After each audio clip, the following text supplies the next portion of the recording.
నమస్తే అండి, నేను మీ బోనశ్రీను. ఇంట్లోని మగవాళ్ళు లేనప్పుడు మనం వంట చేస్తున్నప్పుడు హఠాత్తుగా గ్యాస్ బండ అయిపోతే గ్యాస్ బండ మార్చడం ఎలాగా, అలాగే గ్యాస్ బండ రెగ్యులేటర్ ఫిట్ చేయడం ఎలాగని చెప్పేసి మనకు చాలామంది కామెంట్ చేశారండి.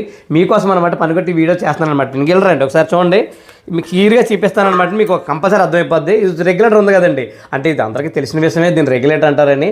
కానీ ఈ రెగ్యులేటర్కి పైన రింగ్ ఉంది చూసారా, వైట్ కలర్లో చూడండి, వైట్ కలర్లో రింగ్ ఉంది కదండి. ఈ రింగ్ని ఇన్సులేటర్ రింగ్ అంటారు అనమాట. మీకు అర్థమైందండి, ఇన్సులేటర్ రింగ్ అంటారు. ఈ రింగ్ని ఇలా పైకి ప్రెస్ చేయాలన్నమాట అండి.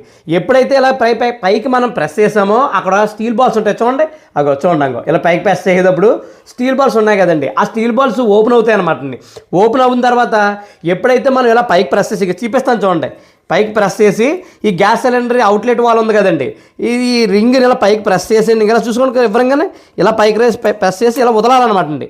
వదలగానే ఆటోమేటిక్గా అది నొక్కడిపోద్ది అనమాట. ఇంకా ఫిట్ అయిపోయింది చూసారా, చాలా సింపుల్ అనమాట. ఇది పెట్టడం పెద్ద మ్యాటర్ ఏం కాదనమాట అండి. ఎప్పుడైతే మనం ఆ స్ప్రింగ్ని ఇలా పైకి నొక్కామో నొక్కగానే అక్కడ ఉన్న బాల్ విడుదల అవుతాయండి. విడుదల అవ్వి ఎప్పుడైతే దానికి పెట్టి అలా నొక్కామనుకోండి ఆ రింగ్ క్లోజ్ అవుద్ది అనమాట. క్లోజ్ అవ్వగానే ఆ ఎల్లి బాల్ ఉన్నాయి కదా, స్టీల్ బాల్ చూపించాను మీకు, ఆ స్టీల్ బాల్ పట్టుకుంటాయి అనమాట అండి. ఏంటి అవుట్లెట్ వాల్ని పట్టేసుకొని బాగా ఫిట్ అయిపోద్ది అనమాట అండి. అప్పుడు ఇక ఒకసారి తిప్పి చూసుకోవాలి ఫిట్గా ఉందా లేదని. చూసుకున్న తర్వాత మనకు సరిపోద్ది అనమాట అండి. ఇది ఫిట్ చేయడానికండి మగవాళ్ళే ఉండక్కర్లేదండి, ఆడవాళ్ళు చేసేసుకోవచ్చు. కొంతమంది నాకు కామెంట్ పెట్టచ్చు, అన్న ఈ విషయం కూడా నువ్వు చెప్పాలా, ఆ మాత్రం తెలియదా అని. అంటే అండి నేను ఎందుకు చెప్తుంటే మీరు అందరూ కామెంట్ చేశారని చెప్తున్నాను అనమాట. అంటే తమ్ముడు గుర్తుంచుకో, మనకు తెలిసిన విషయం ప్రతి ఒక్కరికి తెలుసు అని అనుకోవడం చాలా పొరపాటు అనమాట. మనకు తెలిసిన విషయాలు కొంతమందికి తెలియచ్చు, తెలియకపోవచ్చు అనమాట.